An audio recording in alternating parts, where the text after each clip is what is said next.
যাদের বয়স 18 হয়নি বা এর নিচে তারা ভিডিওটা থেকে দূরে থাকো বা এখানে স্কিপ করো, কারণ যারা গেমিং এর জন্য তো তোমাদের খারাপ বানাতে পারি না। আর যাদের বয়স 18 প্লাস তারা হেডফোন ইউজ করো, কারণ এই ভিডিওতে ব্র্যান্ডের জায়গায় যারাকে ওয়াশিং পাউডার নির্মা দিয়ে ধোয়া হবে। তো ঝাঁটা আপু, ও সরি আই মিন যারা আপু, আপনি না হয় শুরু করেন, আমি না হয় শেষ করি। ঠিক আছে, এই ধরনের উল্টাপাল্টা ওয়ার্ড 12 বাতারি, এসে 12 বাতারি মানে বুঝো ভাই, আমার সাথে কয়জনের সাথে রিলেশন আছে তুমি 12 বাতারি বলতেছো? আর আমার সাথে কারোর সাথে না বললে, আমি ওর সাথে ব্রেকআপ করলে আমি 12 বাতারি গেছি, তাহলে ছেলেটা কি হবে 12 বাতার? ছেলেটা কি হবে? ছেলেটা যখন অনেকগুলোর সাথে করে তখন ছেলেটা 12 বাতার না? ছেলেদের নামের পাশে 12 বাতার ইউজ করো না কেন তোমরা? খালি মেয়েদের নামের পাশে 12 বাতার ইউজ। 12 ভাতারি এই শব্দটা তোমার গায়ে এত লাগে কেন? আর কি যেন বললো 12 ভাতারি বলতে বুঝো ভাই? অবশ্যই বুঝি তো। একজনের সাথে রিলেশনশিপে যাওয়া, তাকে দিয়ে ইউটিউব চ্যানেল গ্রো করা, প্রত্যেকটা ভিডিওতে স্বামী স্বামী করা, কিন্তু পরে কোনো কারণ ছাড়াই ব্রেকআপ করে নেপালে লাঙ্গের সাথে ভিডিওর নামে নষ্টামি করা, ভিডিওতে লুচ্চামি করা, ভিডিওতে আই লাভ ইউ বলা। আমি মূলত এটাকে 12 ভাতারি বলি না, 96 ভাতারি বলি। আর স্বামীকে 12 ভাতার কেন বলবো? সে কি তোমার মতো অন্যজনকে ডুগো পার্টনার বানাইছে? স্বামী কি পরকিয়া করছে? কোন ভিডিওতে স্বামীকে কেউ কি আই লাভ ইউ বলছে? ব্রেকআপের পর স্বামী কি অন্য কাউকে ডুগো পার্টনার বানাইছে? স্বামী কি অন্য মেয়ের সাথে লুচ্চামি করছে? বল আমাকে অ্যানসার দে অ্যানসার। নিজে লুচ্চামি করবে, ভিডিওতে আই লাভ ইউ বলবে, আর স্বামী 12 ভাতার হয়ে গেল। কে লজিক হে ভাই? আর সব থেকে বড় কথা, তোমরা যে বলো ভিউজ, আমি যে রোস্টেড গেমিং এর সাথে ছিলাম, তখন কি আমার কোনো ইউটিউব চ্যানেল ছিল? আমার তো কোনো ইউটিউব চ্যানেল ছিল না। ওর 5-6 লাখ হয়ে যাওয়ার পরে ওই আমাকে ইউটিউব চ্যানেল করে দিয়েছে। যখন মানুষ বলতেছে ও আমাকে ইউজ করে উপর উঠতেছে, তখন যে আমাকে চ্যানেল করে দিয়েছে। আর আমার চ্যানেলে যেতটুকু ক্রেডিট ওকে দেওয়া দরকার অতটুকু ক্রেডিট ওকে দেওয়া হয়েছে। ইভেন আমাকে পাবলিক এখন এটাও বলতেছে যে ওর সাথে তো ব্রেকআপ হয়ে গেছে, ওর ভিডিও দিয়ে কেন তুমি ভিউজ কামাচ্ছ? আমি ওর ভিডিও পর্যন্ত প্রাইভেট করে ও দিয়েছি। আচ্ছা, এখন তো ভিডিও প্রাইভেট করবাই। এখন তো আর স্বামীকে লাগে না, এখন লাগে নিরাজকে। ভিডিও বানানোর জন্য নয়, লাগানোর জন্য। তোমরা যা ভাবছো তাই। একটু আগে যারা গেমিং নিজের মুখেই স্বীকার করছে, স্বামী ইউটিউব চ্যানেল খুলে দিছে, স্বামী চ্যানেলটা দাঁড় করাই দিছে, যে তোমার চ্যানেল গ্রো করাই দিল, একটা ভালো ক্যারিয়ার গঠন করাই দিল। আরে তুমি কেমনে ঠকাইলা? বাংলাদেশে এত মেয়ে ফ্রি ফায়ার খেলে, ওই স্বামী তো তাদের চ্যানেল বড় করে দিল না? তোমার চ্যানেল কেন এত বড় করে দিল? স্বামী তোমার জন্য এত কিছু কেন করেছিল জানো? কারণ তোমার প্রতি স্বামীর ভালোবাসাটা রিয়েল ছিল। তুমি যে কি হারাইছো এটা নিরাজের সাথে রিলেশনশিপ ব্রেকআপ হওয়ার পরই বুঝবা। যখন নিরাজ পদ মেরে ছেড়ে দিবে তখন বুঝবা স্বামী কি ছিল। আর তুমি কারে হারাইছো এটা হারে হারে টের পাবা। তোমার মনে আঘাত দিলে আমি যদি উপরওয়ালার কাছে মাপ চাই, সেটার কোনো সুযোগ নাই।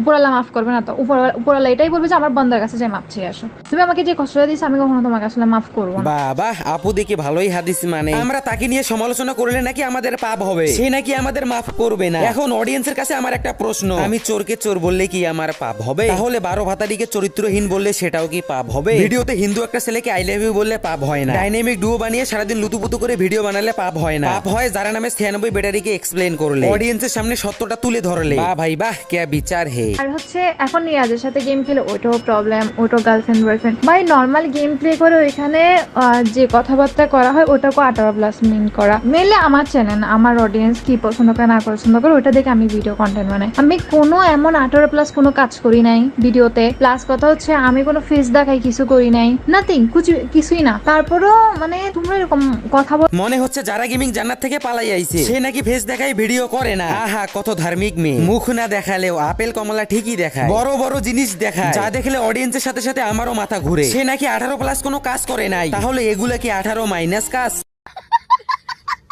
তুমি তো শুধু ভিডিও বানাও নাই, সাথে নষ্টামি করছো, সবার সাথেই ট্রাই করছো, পড়ছে শুধু নিরাশ। এসব ভিউসের জন্য করছো এবং তা তুমি পাইছো। ভিউসের জন্য মানুষ যত নিচে নামে সেটা তোমাকে না দেখলে বুঝতাম না। এত ইউটিউবারদের সাথে নষ্টামি করে ভিডিও বানানো কেন লাগবে? দুই দেশের অডিয়েন্স লাগবে তাই না? বাংলাদেশিও লাগবে, নেপালিও লাগবে, খালি ভিউস আর ভিউস। কিন্তু যারা গেমিং এটা ভাবে না, তার এই নষ্টামি গুলো পাবলিক পিছন দিয়ে ভরে দিবে।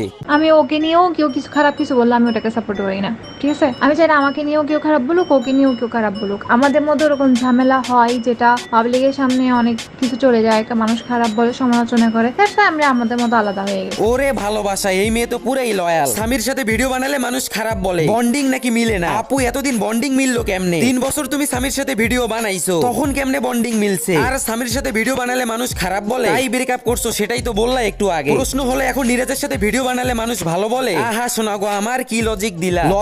লজিক তোমার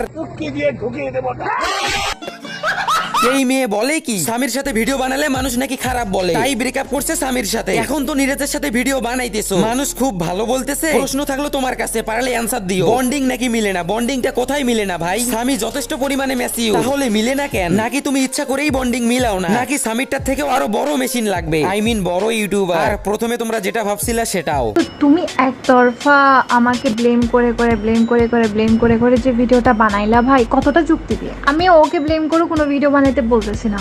ও ওর মতো, আমি আমার মতো, ঠিক আছে? ও ওর মতো, অফকোর্স ও ভালো একজন মানুষ, আমিও আমার মতো, আমি আমার মতো।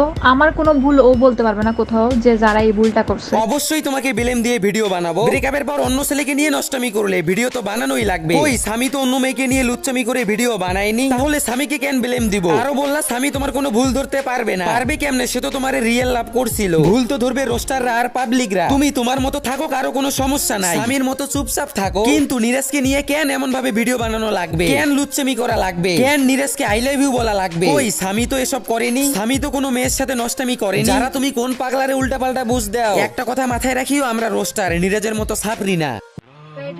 बैठे ड्राइव करो, उसको ड्राइव करो।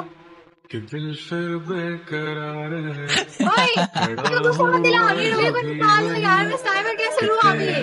अरे दे दो, दे लो। ये स्नाइपर चाहिए, ये भी ले लो आप। दोनों स्नाइपर ले लो। ओके, सारा लूट चाहिए, लो सारा लूट ले लो, सब ले लो। नहीं आप मेरे को बचाओ। এগুলা কি যারা আপু ব্রেকআপের পর এত তাড়াতাড়ি মুভ অন করলা? কই তোমার মতো স্বামী তো এখনো মুভ অন করতে পারলো না? নাকি আগে থেকেই প্ল্যান ছিল স্বামীকে ধোকা দেওয়া? পারলে নেক্সট ভিডিওতে অ্যানসার দিও, তোমার ভিডিওর অপেক্ষায় রইলাম। মানে তুমি আমার কন্টেন্টকে রোজ করতে পারো, বাট এমন ওয়ার্ড, এমন 18+ কথা বলছো যেটা কি আমি যদি তোমার বোন হতাম, তুমি যদি তোমার বোনকে যদি কেউ ইউজ করতো, তোমার ভালো লাগতো? ভালো না লাগারই কথা, কিন্তু আমার বোন তো তোমার মতো নীরজ সাপড়ির সাথে রিলেশনশিপে যেত না। তাকে তো আমি অনলাইন জগতেই আসতে দিতাম না। আসল কথা হলো তোমার মতো চরিত্রহীন মেয়েকে আমি বোন মানিয়ে না। রোস্টিং তো কেবল শুরু, নেক্সট পার্টে না হয় তোমার ফেস রিভিলটাই করে দিব। ততক্ষণে তোমরা চ্যানেলটা সাবস্ক্রাইব করে পাশে থাকো, নেক্সট পার্টে ধামাকা আসতেছে। আজকের জন্য না হয় এখানেই শেষ করতেছি, দেখা হবে নেক্সট পার্টে। ততক্ষণে bye bye, tata, good night.